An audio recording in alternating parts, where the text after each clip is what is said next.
And you guys are live.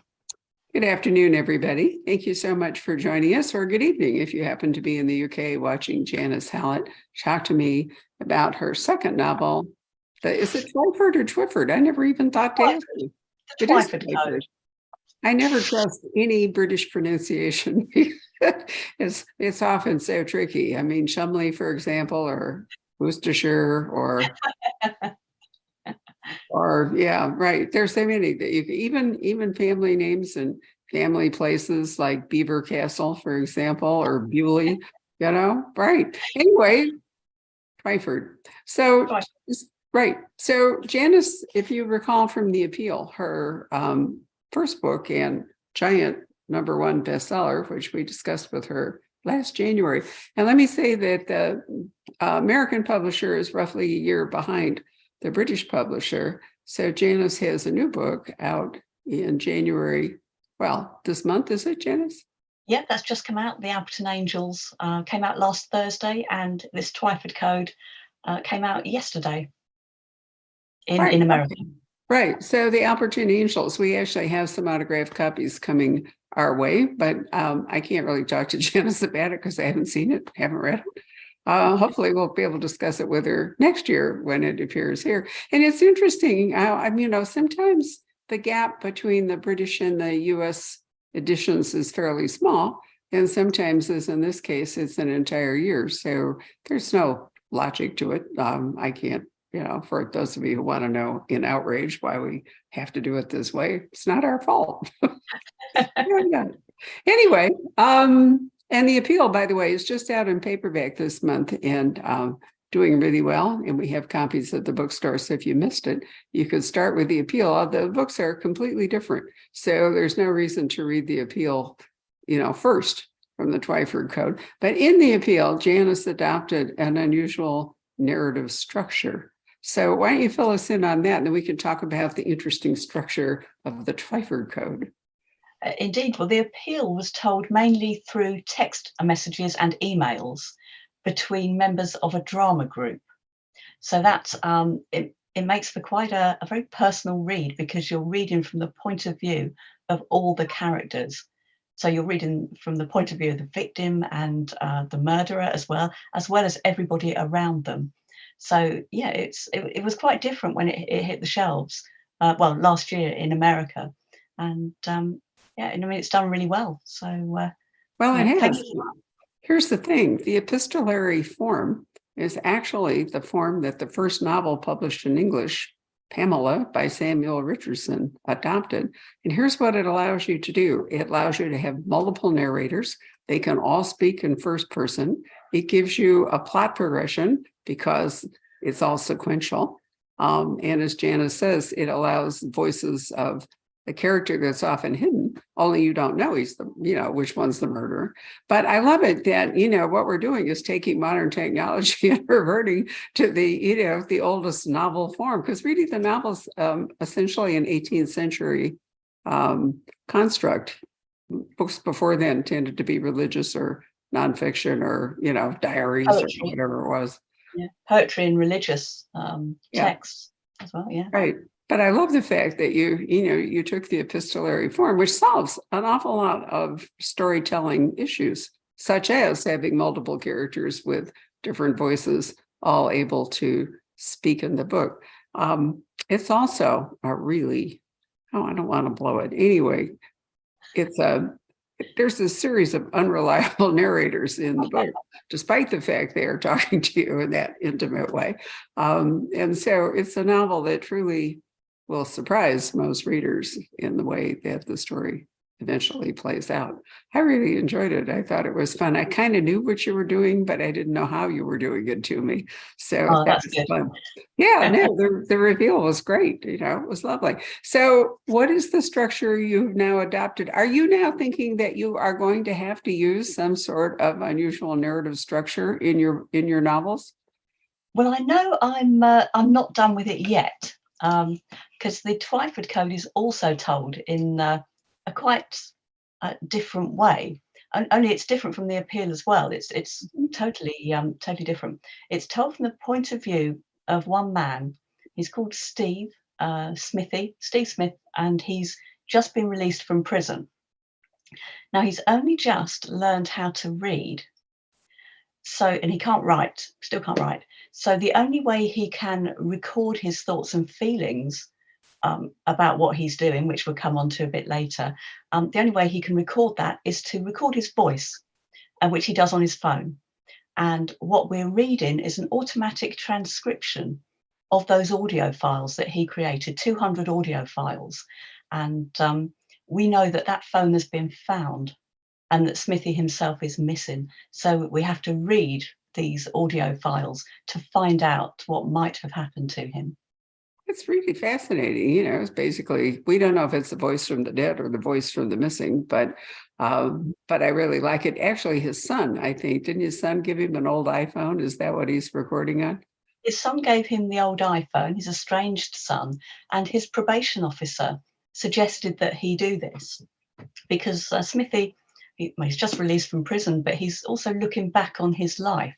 He wants to go straight, and in an effort to find out where he went wrong in his life, he goes right back to a moment of trauma in his early teenage years when he was 14, because he went on a school trip one day with his remedial English class, and his beloved teacher, Miss Isles, disappeared while they were on that trip. She never came back for them. And he can't remember this entirely, as is often the case with childhood trauma. So he wants to go back and put this episode to rest once and for all. And to do that, he goes back and speaks to his old school friends to find out what they remember about this particular episode and what they remember, their last memories of Miss Isles before she went. And he very quickly discovers that Miss Isles was up to something before she disappeared. She'd come up with this theory that a much maligned children's author called Edith Twyford had hidden complex codes in her children's books. And she was writing in the 1940s. And these codes had some relevance to what was happening in Europe in the 1940s. And Smithy thinks that she might have stumbled upon something that led to her disappearance. So as well as trying to find out what happened to Miss Isles, he's also trying to decipher the Twyford Code as well. And his audio files are all about this. So that's probably about all I can say at the moment without giving anything away. But it's it's a thrilling adventure and a crime mystery. There's a lot going on. There's a lot of stories wrapped up in this story, and I had a lot of fun writing it. And I hope readers have a lot of fun reading it too. Well, I think only an author of your experience, even though this is your second novel, I haven't mentioned Janice's credentials, but I can certainly do that now by looking them up in the back of my advanced reading copy because I haven't memorized them. I should tell you that this is what publishers send to you. This is a paper bound, and it has on the back of it, it has quotes from other authors. It might have a review inside and usually has a helpful biography of the author, some of which makes it into the printed book, the final book, and some of it actually doesn't. But anyway, Janice studied English at University College in London, spent several years as a magazine editor, winning 2 awards for journalism, worked in government communications for the Cabinet Home Office and Department for International Development, getting an MA in screenwriting. I'm not sure why that is a logical progression in your career. But not really logical. Well, I don't know. Maybe if you worked in government, moving on to writing fiction is sort of an answer. Anyway, she co-wrote the feature film Retreat and went on to write a Shakespearean stage comedy called Netherbard. And as I said, the appeal was a Sunday Times bestseller. But I think that it took, for you to do anything this sophisticated as a first novelist, obviously you'd had plenty of practice writing because it would have been, I think, beyond the range of most people to just fly into something like this. Yeah, I think screenwriting, I did that for a long time and worked on lots of different sorts of screenplays for film and TV. And that was a good training ground. And so I hit the ground running. When I started writing a novel, I was really well versed in the conventions of storytelling and how stories are told and how you can play around with storytelling. So yeah, I did hit the ground running with that. It's maybe a little bit deceptive to say that was my first novel. I was a very experienced writer when I started it. Absolutely. And screenwriting would have taught you to write many voices. screen. I mean, you don't have a single narrator standing there in the movie or on stage or whatever. In fact, that's a hard thing for a lot of novelists, is to reduce a novel to, in fact, dialogue. But you've obviously come at it kind of the other way, where you were more used to writing dialogue, and then you had to fill in all that stuff that is part of a book. Yeah, and when you go the other way, you have to add stuff, because now I'm looking at a lot of my screenwriting ideas that I really wanted to get out there but couldn't get out there on screen. And I'm looking to turn them into novels. And you have to add more material, because a novel is a hungrier format for story. You need more stories, more subplots, more characters than you need on the screen. So yeah, when you see your favorite book and they've butchered that lovely story that you loved and it's only part of it, there's a reason for that. It's completely different language, the visual language compared to the literary language, and they're both different ways of telling a story, but they're both good. They're both lovely, and I enjoyed working in both. And, well, they are very different. And actually, movies had to compress a novel into a relatively tight time frame. The gift to turning novels into film has been the long form, television adaptations, because then you have room to really explore the material in a book that you never had with doing a movie. I think, a good example would be one of Lee Child's books, for example. When it was a Tom Cruise movie, it was, fairly compressed. And when they did the first Reacher, Killing Floor, for television, it was 8 episodes or something. So, it all kind of goes that way. For some reason, I've been talking a lot lately to people who wrote for television of the movies and then decided that writing novels was intriguing. And most of them say more fun, because you get to do it by yourself and have total control. Whereas if you're doing screenwriting or, whatever it is, it's a collaborative thing. You're in a writer's room, and then you've got to deal with the director and the producer, and then you have actors, and, so what comes out at the end may not actually be what you wrote. But yes, but the good news is that, for screenwriting, you have, the visuals, and you have the actors speaking and all. And so, as you say, it's you don't have to have as much as you do when I love the way you just described writing a book. What did you say was hungrier? Hungrier. Yeah, it's a hungry for story. Yeah, for sure. I really love that, because you have to fill in all that stuff that, the actors and the sets and all did for you. Well, let's talk a little bit about, Smithy's background, because you're a Londoner, right? I am. So you not only could have researched, but you've probably lived through a lot of the reign of the big crime families in London. Although you're not as old as I am, so you wouldn't have been right there post-war. But where did they come to prominence? People like the Cray family and other families, as a consequence, really, of the black market during the war and shortages and all that. That's exactly where they came from, because we had a lot of shortages in the post-war era here. So people who could get hold of items that were in short supply could make money. And that's where these families gained their territories. And as Smithy says at the beginning, that what he started off selling for this family was quite different to what they ended up selling, which was drugs. Because at that particular time, there was a demand for luxury items, rather than drugs and substances. So yeah, there was his membership of a gang spans 2 eras, because gangs are quite different now. And he's based very much on the boys I knew at school who took the wrong path, who got in with the wrong crowd, and what happened to them.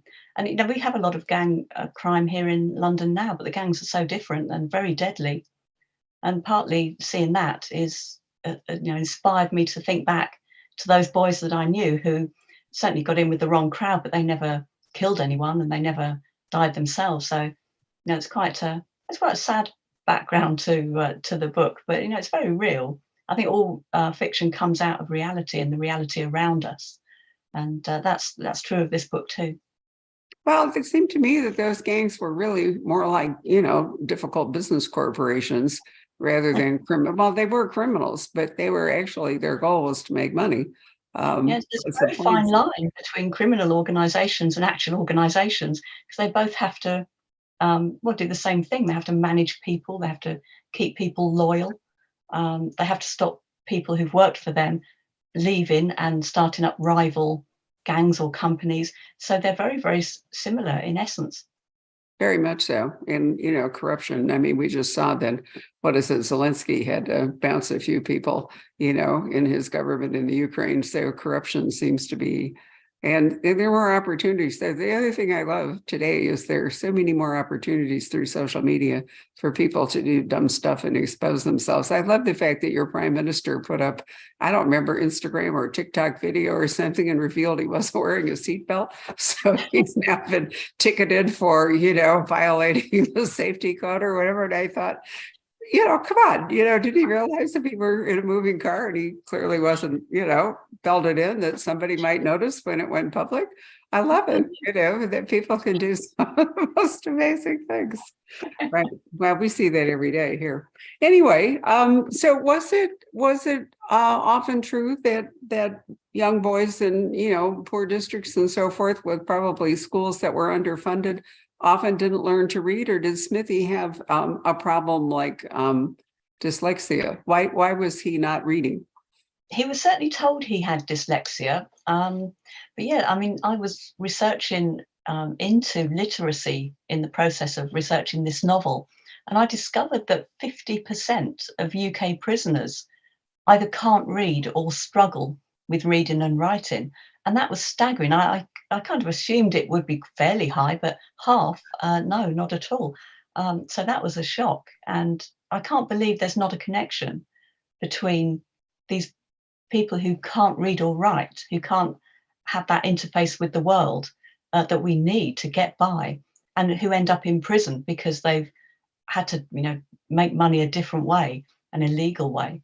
So yeah, that was something that I wanted to explore quite thoroughly with Smithy, because when you think that what reading gives us, I mean, not even just the practical things of life, the forms we have to fill in just to, be a member of society, but the stories that reading gives us access to, and the horizons, our horizons broaden when we read. So if you don't have that, if you can't have that, you're very vulnerable. And that's what Smithy comes to discover. I mean, he accepts the bad choices he made, but he also comes to recognize where choice was taken away from him.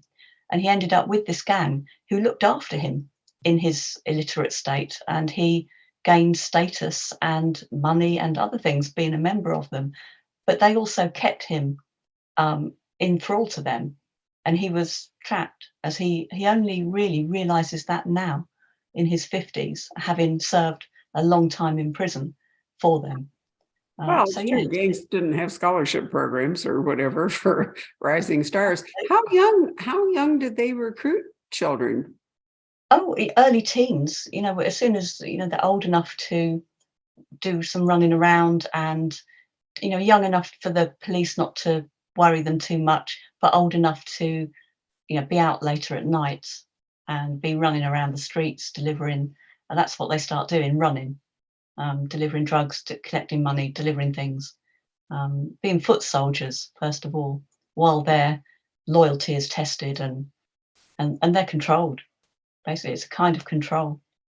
Well, it's very Dickensian, isn't it? Proving that, over a century later, Dickens was right on.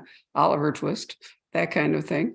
Yeah, no, I can certainly see that. One of the other interests that you express, there's a very good acknowledgement in the back of the book, which I urge you not to read till you've actually read the book, because it's got spoilers in it, is that you talk about London speech patterns. And I think any of us Americans who read British mystery have had to learn not only fairly straightforward transfers like, sweater to jumper and, that sort of thing, trunk to boot, but there are so many different dialects.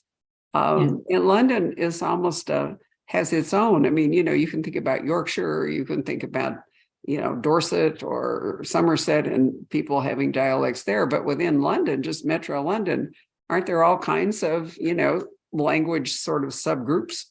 Oh, absolutely. I mean, I'm a West Londoner, and for the most part, I can tell whether someone is from South East or North London, um, mostly. And London accents are changing. Smithy speaks in a particular accent that's very similar to mine because we're the same age. But young people now speak with a completely different accent that's reflects the cultural influences that they've had. And my accent is different to my, grandparents' accent, who grew up in the First World War, is completely different. And the codes, the slang that they use is very specific and specific to Smithy. And I quite one thing that I realised once I'd written the book is that I'd recorded this particular way of speaking that is moving out of sort of living memory, or it gradually will. And I felt quite proud that I'd recorded it in this particular book, because he uses a lot of shortcuts, does Smithy, which is picked up with varying success by the automatic transcription software. So you'll be reading some strange things before you get into the flow of how this software interprets what he says. But Smithy uses Cockney rhyming slang in such a way that even if you know Cockney rhyming slang, you might not know immediately what he's saying. And to describe to his probation officer what he means, he will often describe what he means by the slang, because he's aware that other people don't get what he's saying now, particularly young people. So yeah, he's by the end of this book, you've read codes that you haven't really realised, because Smithy speaks in a particular code, and that's what Cockney rhyming slang is. That's where it grew up from. Market traders in the East End would speak to each other without their potential customers knowing what they were saying, because potentially they were going to be ripped off. So the merchants would use this slang, and this is what Smithy uses now, and it's going out of practice. My husband still makes the odd reference to Cockney rhyming slang. He's a Londoner as well, but mostly people don't use it now. Well, I know there are a couple of key words, and there's even a translation of one that involves color and something into something else. But in order to do a code, you have to have markers and you have to have other stuff. And it turns out that some of this slang is, crucial to that. I've never been able to entirely understand or even vaguely understand Cockney rhyming slang. And I just read a book. Do you know the author Cynthia Harrod Eagles? Have you ever run into Cynthia? I haven't, no. Well, you should look her up, because she has written maybe 30 some books by now. They're police investigations about Bill Slider and his team, and they're kind of over in the West End. But this last book that I read, you really have to be an experienced British language reader for America to even figure out what they're talking about. And I don't know if it's so much slang as just, different names, different terms. Even watching the last Doc Martin last night, which I couldn't resist doing, he always says, go through or come through.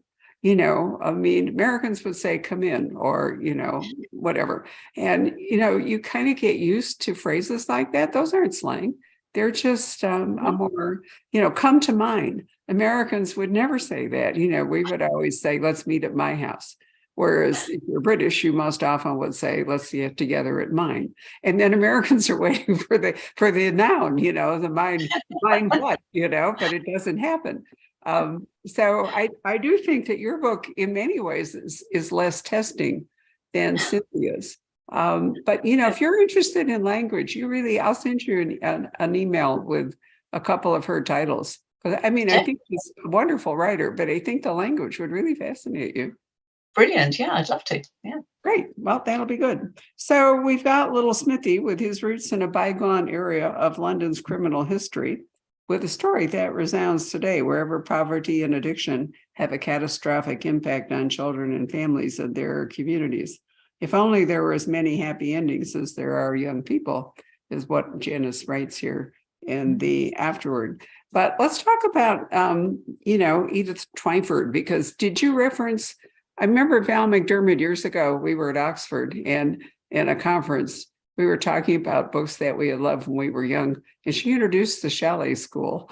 girl. I know, and none of us had Yes. ever heard, the Americans anyway. We had no idea. And then the famous five, the Enid Blyton are not nearly so well known. We had Nancy Drew and the Motor Girls and, different kinds of groups. So what was Miss Twyford writing? Well, she is, Edith Twyford is based on or inspired by, anyway, Enid Blyton, Oh, for sure. the Yeah, famous five? yeah, absolutely. He's just a children's author who's fallen out of favour because he's just, old-fashioned to the modern reader. And this was a case even when I was a child in the 70s, because we had no books in the house. So to get books, I would pick them up at the local jumble sale. When my mum helped out with the local scout group, and they'd have jumble sales, people were throwing out their Enid Blytons. They were too old-fashioned, and people didn't want them anymore. I would get stacks of them, really lovely sort of old hardbacks that you see now, for quite a high price in second-hand shops. And I was read those voraciously, cover to cover. And I admit that some of her prose is very simple and too simple, but there's something about Blyton's rhythm and something about the way she tells her stories, and particularly the mystery stories, that really captures you. It's almost hypnotic. And as a lesson in storytelling, and certainly as a background for a young reader, it really is something that's served me well. And I'm convinced I wouldn't be a writer now if I hadn't read those books with that particular rhythm when I was at a very young and impressionable age. So I've got lots to thank her for, and I hope Edith Twyford is something of a tribute to her. So they were not. Nancy Drew are almost all investigations of some sort of criminal activity, but were the famous five just having adventures? The famous five were slightly younger. I did read a couple of Nancy Drews, and I think that they were teenagers, weren't they? Quite older teenagers. Yeah. Whereas the famous five were around the sort of 11, 12, 10 to 12 maybe age group. So they're from slightly younger readership. And yeah, there are loads of mysteries. I mean, there was 16, I think, of them, quite a few. And they were just, you knew that the famous five would solve it at the end. You knew that this terrible problem would come right in the end, and the interaction between those characters and the relationships between them was also a factor as they were solving the mystery.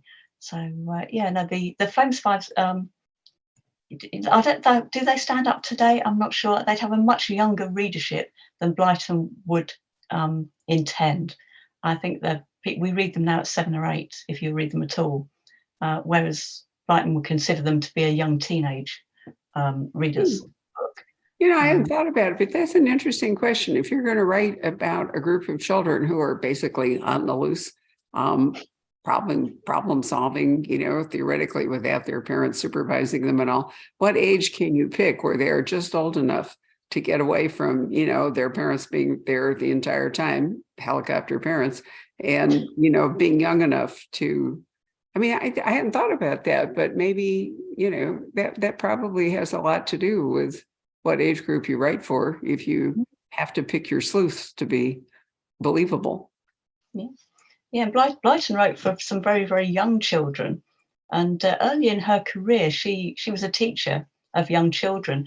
And she pioneered some, this is in the 1930s, some quite sort of forward-thinking aspects of education, co-education, for example. If you've ever read Enid Blyton's The Naughtiest Girl in the School series, I think there's 3 or 4 books in that one, that is aimed at slightly younger children, but it presents a boys and girls being educated together, which in the 1930s just didn't happen. And that was where she was forward thinking earlier in her career.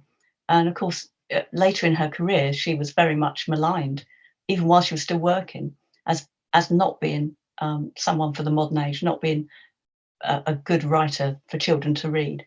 But no, she started off being quite a rebel, I suppose. Well, I was talking Monday to an author of a new book called The Mitford Affair, which basically is looking at the Mitford, the 6 daughters. The son is kind of peripheral. the Kardashians of their day in many ways. But one of the things that we talked about was that they, weren't well educated at all. They didn't, they kind of were feral children running around in a country estate. It's amazing that two of them turned into novelists. One of them became a duchess, so they must have learned along the way, but they didn't have the kind of formal schooling, at least when they were young, that we might have expected. So, I think sometimes we forget that people could be well educated without actually going to school. Thomas Jefferson's an example. He was a self-educated. Abraham Lincoln, the same, became a lawyer in the whole bit without formal schooling. We don't really even imagine that anymore, do we? Well, what is education, I suppose? And this is where Smithy has something to say, really, because his education came through life, through that very early experience with the gang. And he says very early on, I can't read or write, but I'm very articulate, he said, because I listen. And when I've heard a word, I can use it myself as many times as I like. And that's the thing, isn't it? If you're open, if your mind is open, you will learn from your environment, regardless of whether you're being taught or not. You can sit in a classroom and not learn a thing if you're not listening and not open or receptive to that lesson. But in life, you can stay open-minded and stay outward looking and outward thinking about the world. It's also true that if you only read words and you never hear them pronounced, you can go astray. I'm always surprised.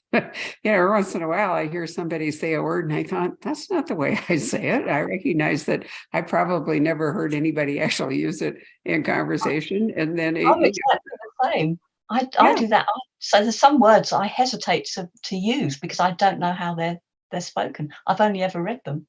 Yeah. And then as a result, sometimes you can confuse them, and get the wrong meaning because you're using the wrong word or whatever it is. Patrick and I have learned, and Jacob will too, that when we're doing these conversations, it's really wise to ask the author how to pronounce his or her name before we start, because we've had a few moments and nobody wants to embarrass you by correcting you. But on the other hand, you really want your name to be your name. So anyway, Twyford turns out to be actual places, doesn't it? It isn't just Miss Twyford, but and so are they really village names in Britain?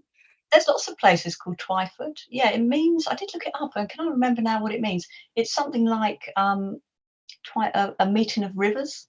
I think it's like two rivers, two fords. Like Twin Ford, like so a lot of, I think it's probably Anglo-Saxon, because most of these places are in the south east of England.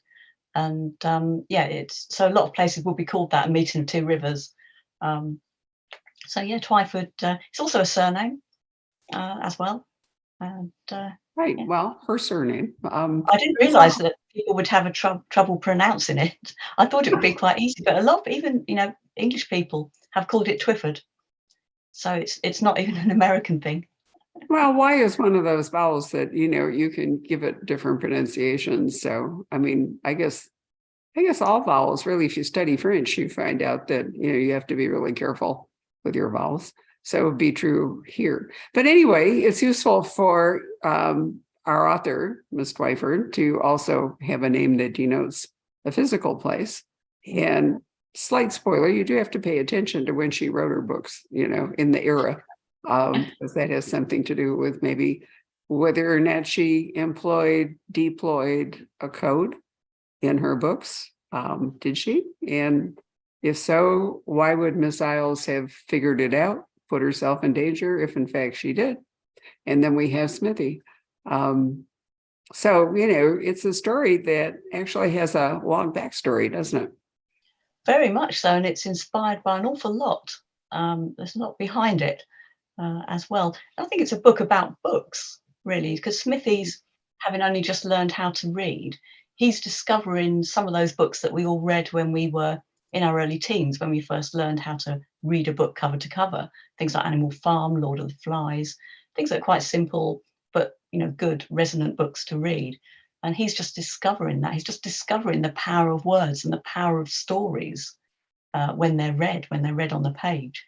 And so saying it's a book about books is not far off the mark, I think.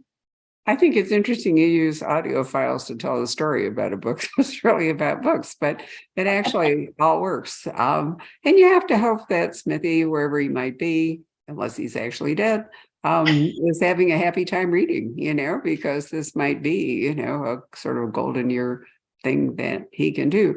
What's the role of his son? What is the role? Because his son has given him the old iPhone that Smithy then becomes his voice. But what's the role of the son, if any? Yes.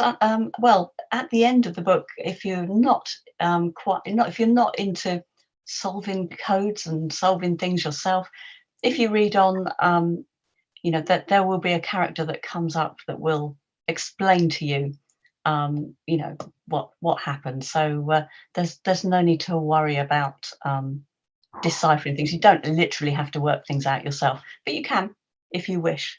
And Well, you can, right? So anyone who really wishes they'd been able to be at Bletchley and make a significant contribution to the code breaking in World War II, you can see, if you read this book, how good you are, whether you would have been an asset at Bletchley Park or not. I mean, I love codes, and, you go back. Oh, Barbara, you've frozen. Is that what it's called? I think it's the Voynich.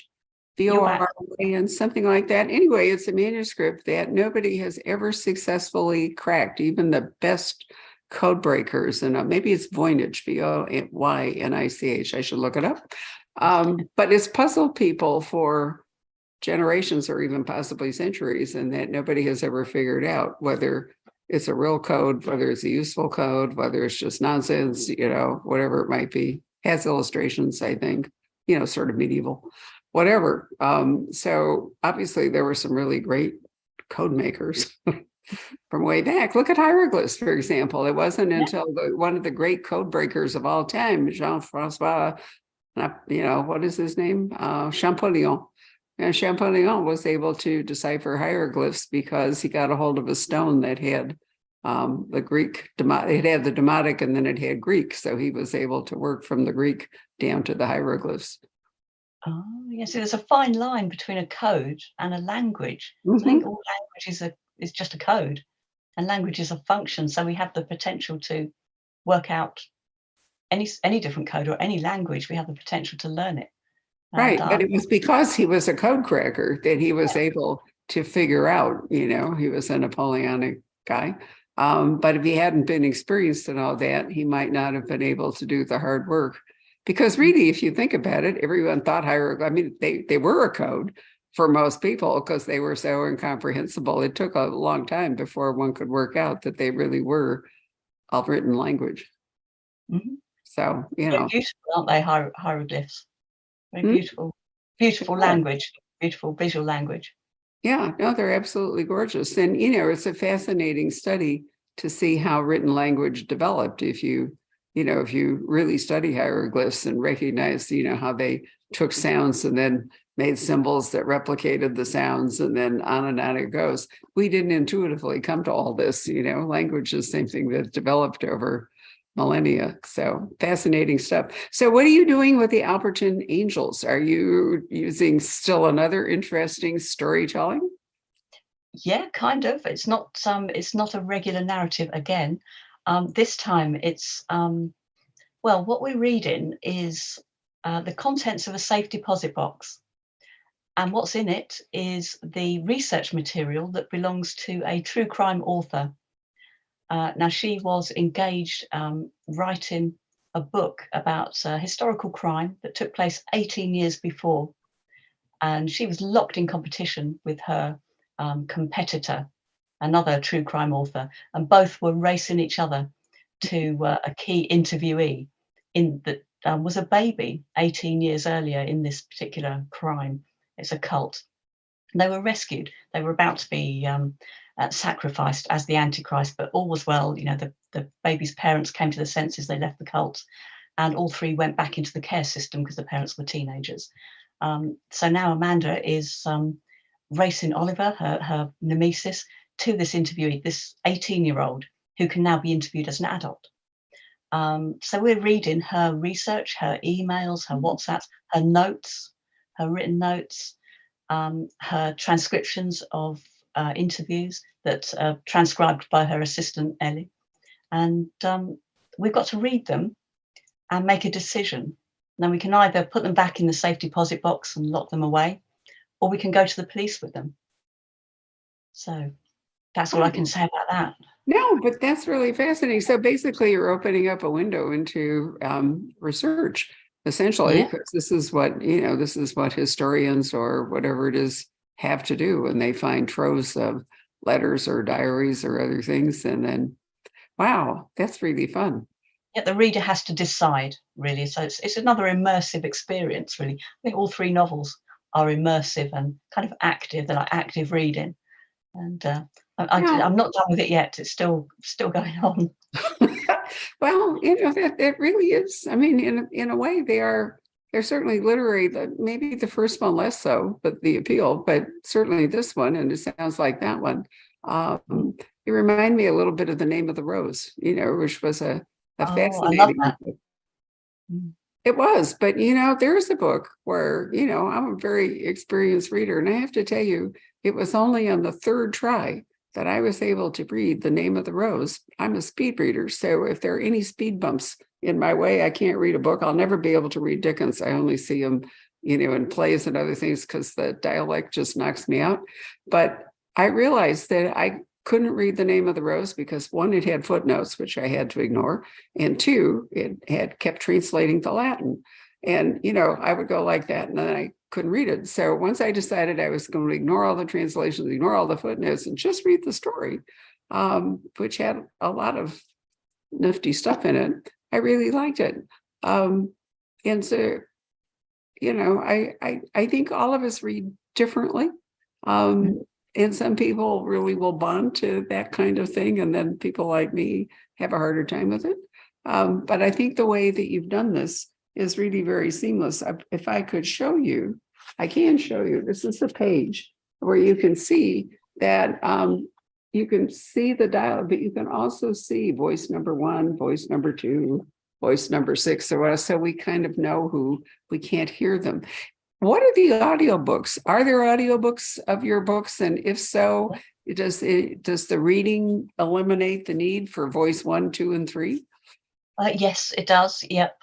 We have different readers. I think there's 4 or 5 different voice artists who read them. And yeah, they've done various things to sort of overcome some of the obvious problems with reading out the exact text over the audiobook. I mean, I've seen a few people on Twitter who've read the audiobook or listened to the audiobook in the last couple of days, and they've been positive. So I don't listen to audiobooks myself, so I find them very hard to judge. But the feedback has been good so far. But I guess it's a little bit like a radio play when you've got several different voices reading them out. Might be a comparison there. Audiobooks, who was I talking to yesterday? We were discussing the fact that audiobooks and podcasting have really brought radio into the 21st century because essentially it's the old radio experience. Remember the old BBC talk radio? And we had things like Lux Radio Theater and Suspense and other things. And, listening to a story is wonderful. It can scare you to death when because you're imagining it all in your head. I loved it. It was part of my childhood and I kind of miss it. So let me say a couple other things that Janice has written. One, she says, and we've discussed this, I hope this book is a tribute to the language of late 20th century Londoners. This is the language she's saying is gradually disappearing. These are people whose diverse roots combine to create great fortitude as well as humor in the face of hardship and disaster, and their spirit and resilience was integral to how they spoke. So that hasn't disappeared. It's just evolving, right? It's evolving for sure. Younger people speak differently, and that's good. That's the way it should be. But it's nice to capture an essence of people who from a different era. And I think in the UK certainly, we've got Scottish writers and some Irish writers really capture their own dialects and their own language very, very well. I think English writers do that less well. There's an RP, received pronunciation with writing, and we don't often write in our own dialects. So it made a change, actually. It's quite refreshing to write exactly as someone speaks, someone who doesn't speak the Queen's English, and to recreate their words. I really, excuse me, I really enjoyed that element of writing this book, and I hope people enjoy reading it. Well, I'm sure they will. The other thing I wanted to ask you about is you say the transcription. Try it again here, Barbara. The transcription key used throughout this text is my adaptation of that devised by David Silverman. What did he do that helped you? He wrote an essay about how to represent on the page when you record someone's voice or when you listen to someone's voice, and he wanted to create a key that explained when people breathed in and out, when they paused, which would be significant if you're trying to record exactly what someone is saying. And I discovered this essay online. I can't even remember now how long ago he wrote it. It's a long time ago. And he came up with this key where you could represent certain elements of speech, like in-breaths and out-breaths, pauses, and how to indicate how long they're pausing. And so I thought that's the most marvellous way to represent Smithy as he speaks. And perhaps the pauses will determine, you can tell something is awkward for him to talk about by the pauses that he makes. And this would be a wonderful way to do it. So I looked at his key and adapted it for this purposes. And you did it extremely well. So we've talked a lot about technique here and all this because we can't actually talk about the story very much, which is frustrating. But let me just remind you that Smithy, 40 years ago, found a copy of a famous children's book by I don't know, was she disgraced or just passé? Why was she disgraced? She did a bit of both, passé, certainly. She was maligned. She wasn't of the moment. She'd been banned from schools as not good enough to read and not a good influence. Okay. All right. So not disgraced for bad behavior, but because she's not living up to whatever standards. Not modern. Got it. Okay, so the copy is margins full of strange markings and annotations. He took it to Miss Isles, his remedial English teacher. She believed that there was a secret code embedded in Miss Twyford's novels. Then Miss Isles disappears, and now Smithy, out of several years of durance vile, decides he's going to investigate the mystery that's been haunting him all these years, what happened to Miss Isles, and does so by or tells us what he's doing by recording his thoughts and interviews and so forth. But I like this. It soon becomes clear that Edith Twyford wasn't just a writer of forgotten children's stories. The Twyford Code holds a great secret. And so really, this is an adventure. Not that different, really, maybe from the famous five, just for grown-ups. But it is an adventure. I mean, there's a real story that pulses through all this. And it's how Janice tells it. That's really fascinating, but I don't want any of you to go away thinking this is just like some manual on codes or something. No. No, it's an actual novel with, a backstory and a hunt and a climax, and it all makes sense in the end. So all of that is, wonderful. I loved reading it, and I certainly recommend it. Oh, thank you very much, Barbara. You're welcome. Jacob, come and join us and see if we have any questions from an audience who may have decided this was just a class on language. Sorry. No, it's me. It's so hard to talk about a crime novel where you can't. It's a lot different than a biography where we know how it ended. True. It's true. You have to get these sort of tricks where you can talk around things. That's right. It's quite funny. Great. So, any questions, Jacob? Yeah, we had a few. A lot of people excited to read the book, but what was Smithy's crime? Without if that spoils anything, you don't have to say anything. But what was Smithy in prison for? Oh, that would be telling. Yep, that would. Oh, it would be. Okay. Spoiling. All right. We had a few questions about that. So was Smithy inspired by any individual? Particularly, or is it kind of a stereotypical situation where a guy's been in prison for too long and kind of still has his old habits and ways of speaking? And was there a particular person he was based on?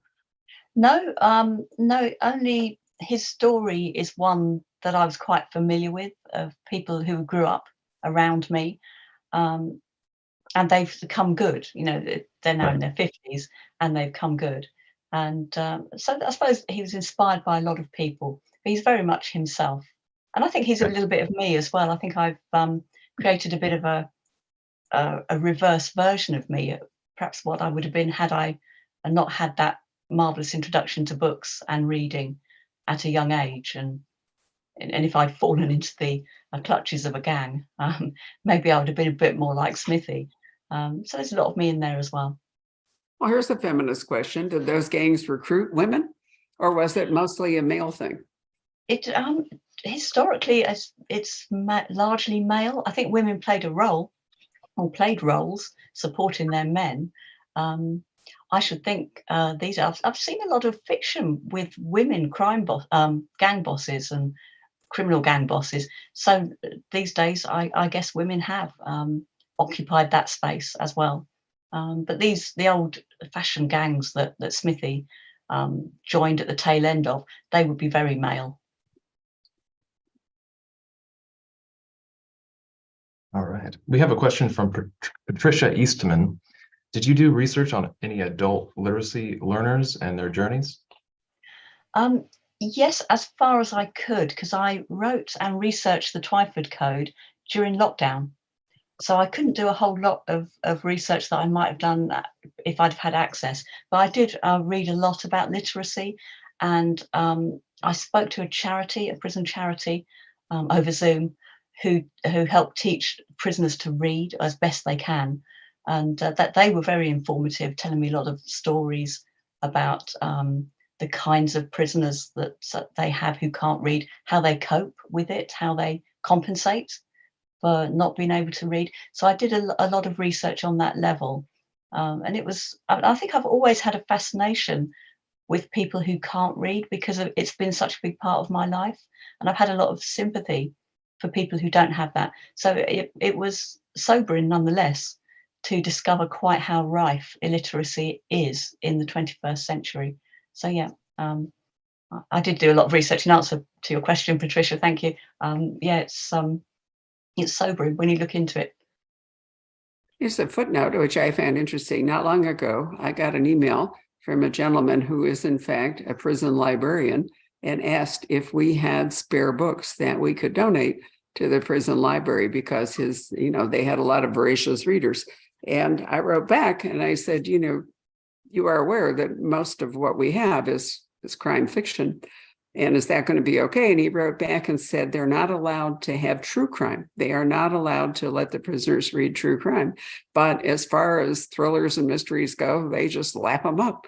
And I thought, wow, that's really interesting. It hadn't occurred to me. So he's coming over in March, Jacob. Some of those damaged books that we have and so forth, I thought we might put together a selection for him. I'm happy to donate to that, to that cause, because if in fact people are going to be rehabilitated at all or emerge from prison and take on any kind of, reasonable role, reading is a key tool, just as you say.